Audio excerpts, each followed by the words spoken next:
my Lanta, the Denver Broncos just found multiple gems at the day 2 of OTAs, and this Denver Broncos team, which I had a floor of 11 wins for, our ceiling just raised considerably. We've got so much to dive into from day 2 of OTAs. Let's start here with just how much Sean Payton is changing everything about how this team is running. I just think back to OTAs under Nathaniel Hackett. He brought out like a snow cone truck on the field. He had Pop-A-Shot inside of Denver Broncos meeting rooms, and it was an absolute clown show. Like, guys did not take it seriously. Remember, he had a special position created, like a director of fundum, and their job was just like connect with the players and make them laugh and have funny PowerPoint presentations. Sean Payton is not about that whatsoever. Tomorrow, we are having OTAs again for the Denver Broncos. He said, hey, there's no sugar. Tomorrow is a salt day, meaning they're practicing again. Nathaniel Hackett famously was giving guys days off. Like, we practice so well, y'all get a day off. No, Sean Payton knows that you build a team right now and that it's this hard work that is going to pay dividends to a deep, deep playoff run for your Denver Broncos. I'm thrilled with how he has changed the culture. This is how you stay young and hungry. So we also get more fantastic news just about J.K. Dobbins and exactly why he was signed and why he chose the Denver Broncos. He's going to be wearing number 27, which is awesome. Gives me No Sean Moreno throwback vibes, and I love it. It means I can start wearing my number 27 jersey again and just never show you the back. But I'm actually going to buy a J.K. Dobbins jersey because he is that good, and we're hearing more about why the Broncos wanted him. That it was actually a recruitment effort from guys who faced him last year. Remember we talked about yesterday, the only running back who ran for more against us, it wasn't Derrick Henry and the Baltimore Ravens or Lamar Jackson. It was actually Kenneth Walker in our first game, and then our game against the Chargers. So the guys who tried to tackle him last year said what a tough tackle he was. So Jonathan Cooper and Brandon Jones were like, this dude is hard to get down on the ground. And that was, we saw that he actually had the most yards of any running back against a loaded box. And you're not going to be able to load the box this year when Bo Nix is back there slinging it to our receivers who are making massive, massive steps forward. So the fact that we got J.K. Dobbins, you are going to want to see him. We're also hearing from his former teammates. So you had one of his former Baltimore Ravens teammate, Michael Pierce, came out and just glowed about him and said, hey, there's no doubt that his ceiling is wildly high when it comes to his talent. The only question mark is his health. And he signed a $5 million contract with your Denver Broncos, but only about 2 of that is just guaranteed to him. The rest of it is all incentive-based. So if he plays in all the games, he gets a certain amount of money. If he hits all of his escalators when it comes to scrimmage yards, so he has every reason to ball out of control because it can give him an extra almost $3 million to hit that $5 million. If he gets hurt and he has jello knees, like some people have been saying, then the Broncos don't have to pay him that much. So this is the perfect deal to get a guy who has an insanely high ceiling, who the rest of players who tried to tackle him said, come get him. His former teammates say, hey, y'all should sign him. You heard Vance Joseph come out and say, yeah, I'm super happy he's a Bronco. And Vance Joseph was the one who was banging the table for J.K. Dobbins. So just thrilled to death to have him. You are going to want to go and see him in person and watch him play. And speaking of watching somebody play in person, some games on the schedule next year for your Denver Broncos that you are going to want to be in person to watch. We know Bo Nix is about to do some amazing things. So I've been looking all over the internet, looking where is the best place to buy tickets for the NFL. And guys, I found it. And I want to give the sponsor of today's video my favorite ticketing app, the only place that I go and buy tickets for the NFL and concerts and everything else. It is SeatGeek. Over 28 million downloads. So it is the #1 ticketing app on the market. You got to check it out. Last year, my son and I used SeatGeek. We went to Indianapolis and we got to watch Bo Nix's first ever throw in the NFL. It was an amazing experience. SeatGeek has over 28 million downloads. It is the #1 rated ticketing app. You have 70,000 events listed on SeatGeek. You got concerts, you got Broncos games, you got festivals. Go see something at Red Rocks. And you know I came through for you. So you can use the code STDenver for $20 off your first purchase of tickets on SeatGeek. That is STDenver for $20 off. So click the link in this description. When you download the app, it will save that promo code. If you're trying to wait and figure out travel arrangements, click the link in the description. SeatGeek, it is truly the best. Guys, the Denver Broncos need you to show up in orange and blue this season. So get your seat in a Broncos seat with SeatGeek. J.K. Dobbins is going to be the guy who breaks our streak of going all the way back to Latavius Murray since we had a 100-yard rusher, and I'm confident of that. The 1-2 punch that we have now with him and R.J. Harvey and bringing in Audric Estime, it is going to feed families this next season, and I can hardly wait for it. We're also just hearing how fantastic Sean Payton's coaching staff is. I think the signing of Rizzi, even though everyone was trying to poach from the Denver Broncos this offseason and we lost guys to the Lions and to the Jets and all over the place, people wanted to steal from what the Broncos are making. Sean Payton was able to get the special teams coordinator who has head coaching experience, and that is Darren Rizzi. And he talked about he doesn't want to have to coach his coaches. He wants lockstep alignment, and that is how you flip a culture from getting 5 wins under Nathaniel Hackett to immediately with the same roster getting 8 wins and then getting the quarterback Sean wants and making the playoffs and essentially being tied with the Buffalo Bills at halftime. And he said he feels perfectly in alignment with Darren Rizzi, and that is a fantastic, fantastic thing. Now, Darren Rizzi is gushing about somebody else, and this is a player that we haven't even really talked about on this show yet, and this is our punter out of Australia himself. Big fan of Bluey, I'm sure, just like my kids, and that is Jeremy Crenshaw.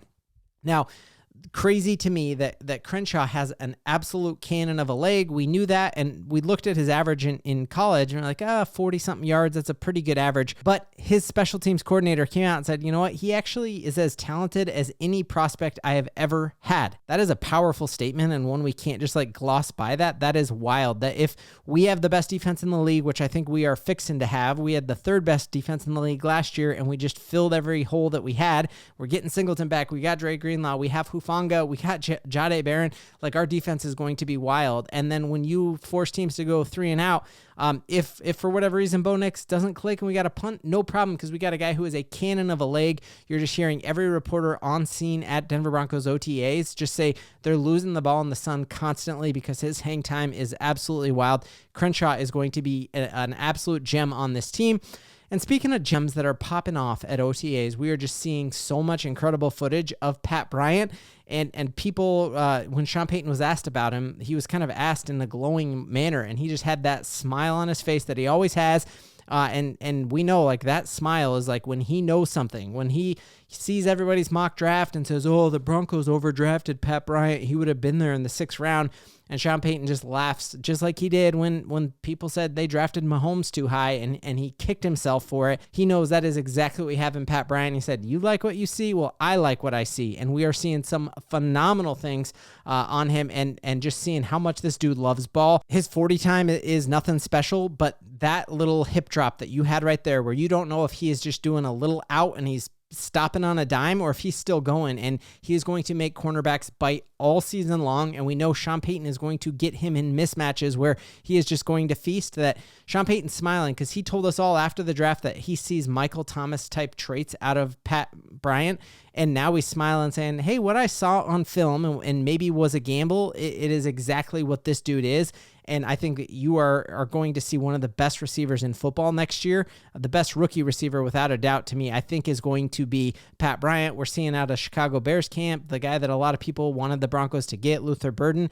We see Ben Johnson go out today and go on a little tirade about how upset he is that Luther Burden hasn't been out there and he's missing reps, and almost kind of threw him under the bus like it was his own fault that he wasn't practicing. So Pat Bryant is going to be a sneaky player on this team. And then I expect a massive jump up in production from the other receivers on this team who are super young and super hungry. Just seeing Marvin Mims, I still don't think we've seen his ceiling once we incorporated him into the game. How much of his production did we have over the last 6 games, truly? That is really when Sean Payton figured out how to unlock something with him. Man, you just see Pat Bryant's athleticism there, and I think Marvin Mims will be unlocked in a new way this year. We also are hearing just gushing reports about Nick Bonitto taking his game to another level, which I truly didn't even think was possible. And if Nick Bonitto truly has another level to unlock, good luck scoring on this defense, because he already led the league last year almost in sacks, and he was constantly in the backfield. And all you are hearing from Denver Broncos OTAs is that he is going, whatever tackle he is up against, he is absolutely cooking him. And you had Vance Joseph come out today and say he actually is looking forward for Nick Bonitto to take another jump. And that would just be an absolute wild thing to behold, because he already was one of the best edge rushers in football last year. And if he truly has another level to go, watch out, NFL.